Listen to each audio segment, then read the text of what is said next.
নমস্কাৰ মৰমৰ ছাত্ৰ ছাত্ৰীসকল, তোমালোকে চাই আছা স্কুল অফ নলেজ নামৰ ইউটিউব চেনেল।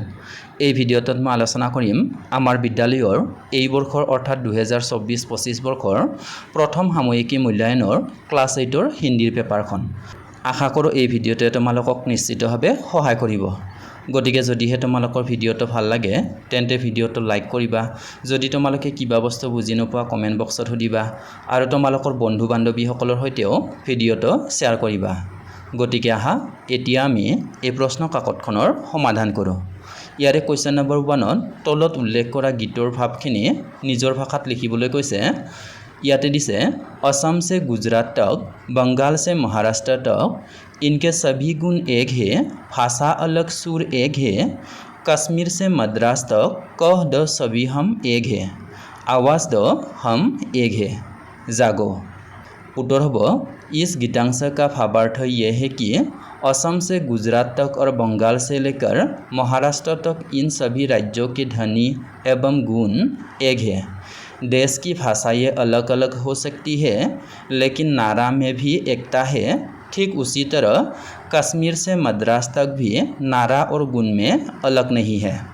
কুৱেশ্যন নম্বৰ 2 তলত উল্লেখ কৰা শব্দবিলাকৰ ভিতৰত যিকোনো পাঁচটাৰ অৰ্থবিলাক লিখিবলৈ দিছে।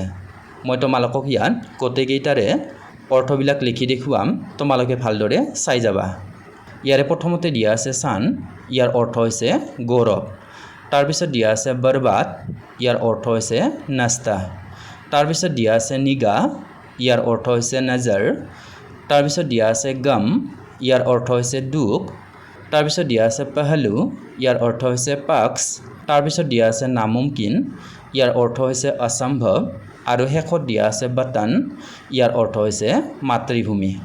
ইয়াৰ পিছত কুৱেশ্যন নম্বৰ 3 তলত উল্লেখ কৰা প্ৰশ্নবোৰৰ উত্তৰবিলাক লিখিবলৈ দিছে আৰু ক নম্বৰৰ সুধিছে दुकान पर किस रंग के सेब सजे हुए थे। उत्तर होब दुकान पर गुलाबी रंग के सेब सजे हुए थे। क्वेश्चन नंबर ख लेखक ने दुकानदार से कितने सेब मांगे। उत्तर होब लेखक ने दुकानदार से 8 सेर सेब मांगे। क्वेश्चन नंबर ग मैडम क्यूरी ने किन चीज़ों की खोज की। उत्तर होब मेरी क्यूरी ने पीस ब्लेड और रेडियम की खोज की। क्वेश्चन नंबर ख लेखक ने दुकानदार को कितने पैसे दिए। उत्तर होब लेखक ने दुकानदार को 4 आने पैसे दिए। क्वेश्चन नंबर मेरी क्यूरी बचपन में किस नाम से जानी जाती थी। उत्तर होब मेरी क्यूरी बचपन में मारिया स्कोलोडोवस्का नाम से जानी जाती थी। ইয়াৰ পিছত কুৱেশ্যন নম্বৰ 4ত তলত উল্লেখ কৰা বাক্যবিলাক শুদ্ধ নে অশুদ্ধ নিৰ্ণয় কৰিবলৈ দিছে আৰু ইয়াৰে ক নম্বৰ দিছে गाजर में अधिक विटामिन पाया जाता है। उत्तर होब शुद्ध। ख नंबर दिसे फल खाने का सही समय रात है। उत्तर होब अशुद्ध। ग नंबर दिसे सदियों से भारत दुनिया का गौरव रहा है। उत्तर होब शुद्ध। ख नंबर दिसे सबके लिए अपना देश जान से प्यारा होता है। उत्तर होब शुद्ध। ইয়াৰ পিছত কুৱেশ্যন নম্বৰ 5ত বৃত্তত উল্লেখ কৰা শব্দবিলাকেৰে খালী ঠাই পূৰণ কৰিবলৈ দিছে। ইয়াতে দিছে পাণ্ডৱ দেশ ফাইট হে। উত্তৰ হ'ব পাণ্ডৱ 5 ফাইট হে। एक दिन देश गर्मी थी। उत्तर হ'ব एक दिन बहुत गर्मी थी। वन में पांडवों को देश जोर की प्यास लगी। उत्तर হ'ব वन में पांडवों को बड़े जोर की प्यास लगी। आसपास जल का अभाव था, तब नकुल ने एक देश पैर पर सरकर देखा कि देश दूर पर जल से भरा एक देश तालाब है। उत्तर होब तब नकुल ने एक उसे पैर पर सरकर देखा कि थोड़ी दूर पर जल से भरा एक बड़ा तालाब है। उसे दूर से उड़कर आता एक देश पक्षी दिखाई दिया। उत्तर होब उसे दूर से उड़कर आता एक बड़ा पक्षी दिखाई दिया। ইয়াৰ পিছত কুৱেশ্যন নম্বৰ 6ত তলত উল্লেখ কৰা শব্দবিলাকৰ মাজৰ পৰা যিকোনো তিনিটাৰ লিংগ পৰিৱৰ্তন কৰিবলৈ দিছে। ইয়াৰ উত্তৰ হ'ব ইয়াৰ প্ৰথমতে দিয়া আছে ধবি, উত্তৰ হ'ব ধবিন। তাৰপিছত দিয়া আছে ৰাজা, উত্তৰ হ'ব ৰাণী। তাৰপিছত দিয়া আছে মাতা, উত্তৰ হ'ব পিতা। আৰু শেষত দিয়া আছে বকৰা, উত্তৰ হ'ব বকৰি।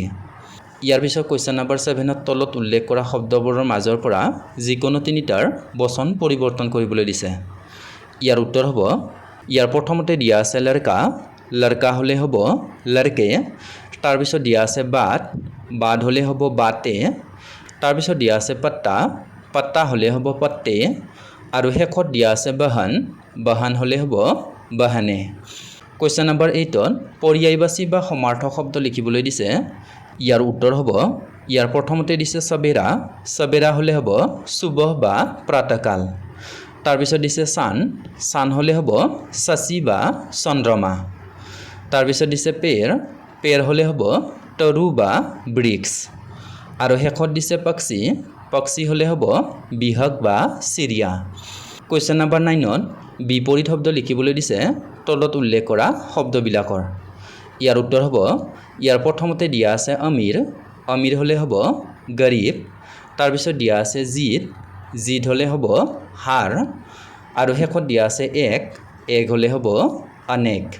ইয়াৰ পিছত কুৱেশ্যন নম্বৰ 10ত ছাত্ৰ ছাত্ৰীসকলক প্ৰকল্প দিয়া হৈছিল আৰু এই কামটো আমাৰ বিদ্যালয়ৰ ছাৰ বাইদেউসকলে দিছিল। ইমানখিনি আছিল আমাৰ বিদ্যালয়ৰ ক্লাছ 8ৰ হিন্দীৰ পেপাৰখনৰ প্ৰশ্ন উত্তৰৰ আলোচনা। তোমালোক সকলোৱে ভিডিঅ'টো আৰম্ভণিৰ পৰা শেষলৈকে ইমান মনোযোগেৰে চাই থকাৰ বাবে তোমালোকক ধন্যবাদ জনালোঁ।